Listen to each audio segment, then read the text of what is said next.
Assalamualaikum warahmatullahi wabarakatuh. Saya Sahraja Palevi Kurniawan, perwakilan dari kelompok 3, akan menjelaskan terkait tentang pengembangan bahan ajar berbasis teknologi. Pengembangan bahan ajar berbasis teknologi melibatkan pemanfaatan perangkat dan aplikasi digital dalam penyusunan materi pembelajaran melalui aplikasi seperti Canva dan Google Classroom.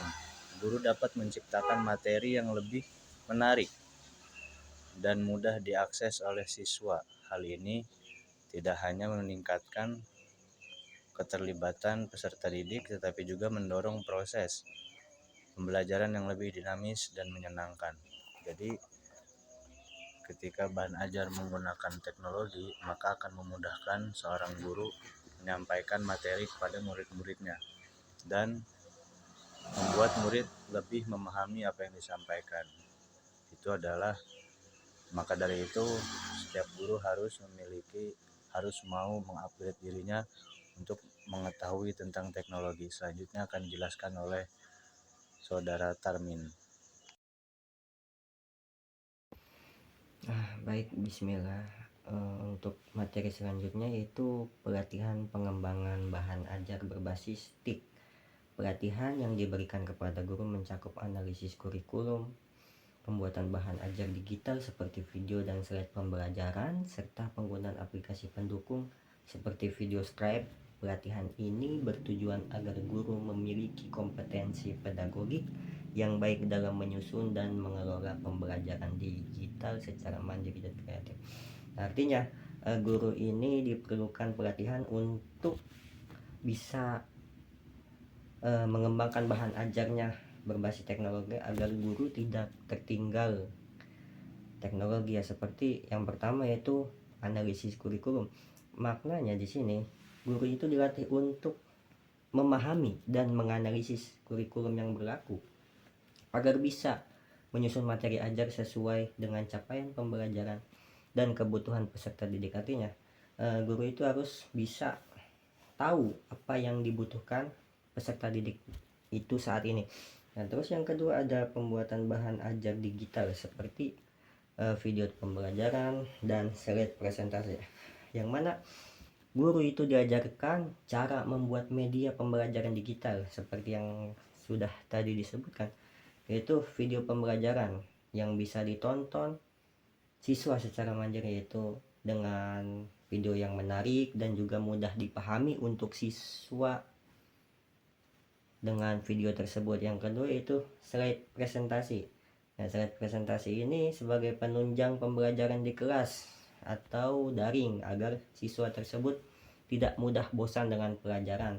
Maknanya dua bahan ajar ini sangat penting untuk diterapkan dalam metode pembelajaran. Nah, yang ketiga guru juga dibutuhkan aplikasi pendukung, yaitu guru harus dikenalkan dan diajarkan penggunaan aplikasi-aplikasi TIK. Salah satunya video scribe, yaitu aplikasi yang bisa digunakan untuk membuat video animasi edukatif yang menarik. Nah, dengan penguasaan aplikasi ini seperti ini, guru itu bisa menciptakan suasana belajar yang interaktif dan mudah dipahami oleh siswa. Jadi siswa itu tidak mudah bosan saat belajar ketika ada gambar-gambar bergerak, apalagi anak-anak SD, ya kan, kelas 6 SD atau kelas 1 SD itu. Nah, jadi di sini itu teknologi seperti video dan slide presentasi itu penting dalam pembelajaran di kelas. Nah, manfaat pelatihan ini diantaranya guru bisa lebih kreatif dan inovatif dalam menyampaikan materi, siswa juga bisa lebih tertarik dan aktif setelah mengikuti pembelajaran, dan pembelajarannya itu bisa menjadi lebih interaktif, tidak monoton, dan sesuai dengan perkembangan teknologi. Maknanya guru itu harus bisa lebih kreatif dan inovatif lagi dalam menyampaikan materi.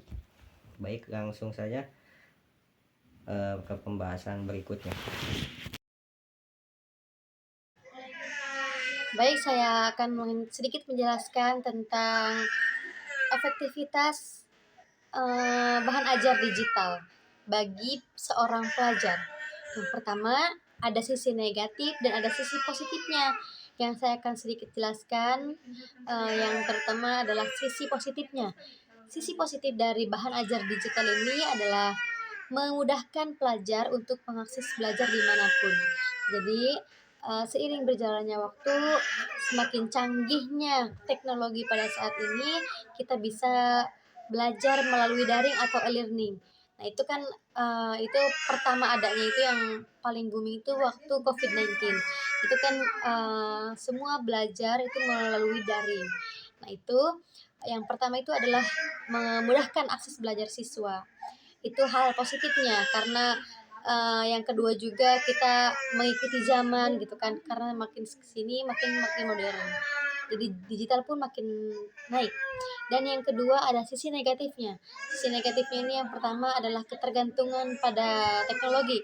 Kalau misalkan kita belajar melalui melalui digital, jika tidak ada internet, maka kita tidak bisa belajar. Nah, itu yang pertama, sisi negatifnya. Yang kedua, interaksi pada pelajar itu terbatasi. Jadi kalau misalkan kita melalui daring, kita melalui learning, melalui digital, itu interaksi siswa kepada gurunya itu berkurang. Karena kurangnya pelajar itu berinteraksi umum atau sosial. Dan yang ketiga yaitu terganggunya kesehatan, terutama dalam kesehatan mata. Jadi jika kita keseringan main HP atau belajarnya melalui online, itu bisa merusak pada mata juga begitu. Dan yang terakhir itu adalah karena gangguan, jika ada hilangnya konsentrasi, jika ada notif chat atau notif yang telepon, kita sedang belajar, itu kita akan terganggu karena adanya notif tersebut. Jadi kita bisa terganggu belajarnya jika ada notif tersebut.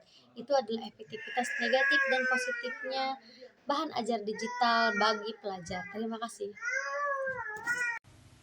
Baik, untuk selanjutnya kami akan membahas ke dalam tahapan akhir, yaitu kesimpulan. Dalam pengembangan bahan ajar berbasis teknologi merupakan langkah strategis dalam meningkatkan kualitas pembelajaran di era digital melalui pemanfaatan media digital seperti e-book, video pembelajaran, dan platform pembelajaran daring seperti Learning Management System atau LMS.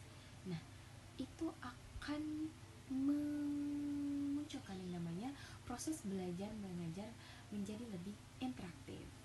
Jadi menghadirkan gitu. Nah, selain interaktif ada fleksibel, ada juga atraktif, yaitu menarik, ya kan? Menarik bagi peserta didik agar keinginan tahuan dari curiosity-nya mereka itu semakin meningkat. Nah, bahan ajar berbasis teknologi ini dapat disesuaikan dengan kebutuhan individual siswa, itu yang sangat penting. Jadi personality assessment, nah ini juga dapat, sehingga mendorong pembelajaran yang lebih efektif dan bermakna. Nah, dengan demikian, integrasi teknologi dalam penyusunan bahan ajar bukan hanya sekedar tren, tetapi juga kebutuhan yang relevan untuk meningkatkan mutu pendidikan. Nah, khususnya mutu pendidikan di negara kita tercinta Indonesia. Terima kasih.